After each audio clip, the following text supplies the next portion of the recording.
Suppose there are prophets among you, or those who have dreams about the future, and they promise you signs or miracles, and the predicted signs or miracles take place. If the prophets then say, "Come, let us worship the gods of foreign nations," do not listen to them. The Lord your God is testing you to see if you love Him with all your heart and soul. Serve only the Lord your God and fear Him alone. Obey His commands, listen to His voice, and cling to Him.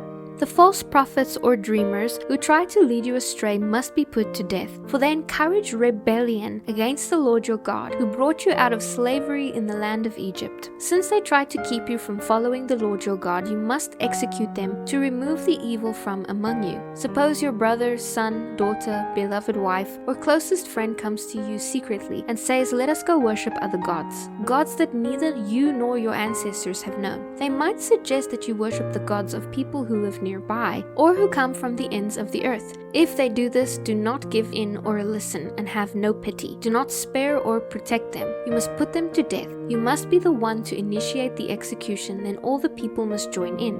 Stone the guilty ones to death because they have tried to draw you away from the Lord your God, who rescued you from the land of Egypt, the place of slavery. Then all Israel will hear about it and be afraid, and such wickedness will never again be done among you. Suppose you hear in one of the towns the Lord your God is giving you that some worthless rabble among you have led their fellow citizens astray by encouraging them to worship foreign gods. In such cases, you must examine the facts carefully. If you find it is true and can prove that such detestable act has occurred among you, you must attack that town and completely destroy it, all its inhabitants as well as all the livestock. Then you must pile all the plunder in the middle of the street and burn it. Put the entire town to the torch as a burnt offering to the Lord your God. That town must remain a ruin forever. It may never be rebuilt. Keep none of the plunder that has been set apart for destruction. Then the Lord will turn from His fierce anger and be merciful to you. He will have compassion on you and make you a great nation, just as He solemnly promised your ancestors.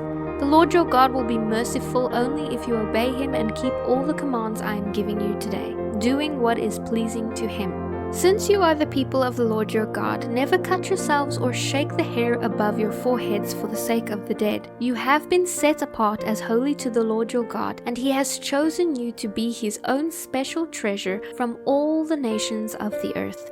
You must not eat animals that are ceremonially unclean. These are the animals you may eat: the ox, the sheep, the goat, the deer, the gazelle, the roebuck, the wild goat, the ibex, the antelope, and the mountain sheep. Any animal that has split hooves and chews the cud may be eaten. But if any animal doesn't have both, it may not be eaten. So you may not eat the camel, the hare, or the rock badger. They chew the cud, but do not have split hooves. And the pig may not be eaten, for though it has split hooves, it does not chew the cud. All these animals are ceremonially unclean for you.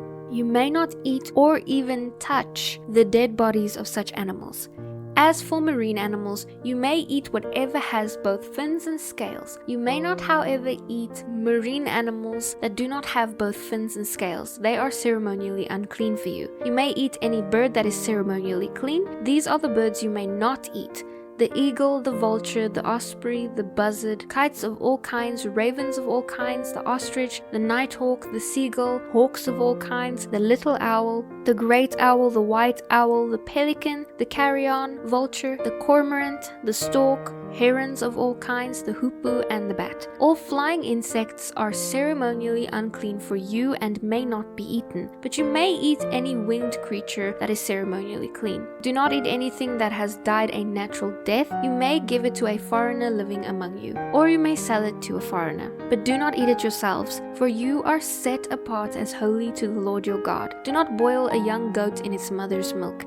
You must set aside a tithe of your crops, 1/10 of all the crops you harvest each year. Bring this tithe to the place the Lord your God chooses for His name to be honored, and eat it there in His presence. This applies to your tithes of grain, new wine, olive oil, and the firstborn males of your flocks and herds. The purpose of tithing is to teach you always to fear the Lord your God. Now the place the Lord your God chooses for His name to be honored might be a long way from your home. If so, you may sell the tithe portion of your crops and herds and take the money to the place the Lord your God chooses. When you arrive, use the money to buy anything you want, an ox, a sheep, some wine or beer. Then feast there in the presence of the Lord your God, and celebrate with your household. And do not forget the Levites in your community, for they have no inheritance as you do.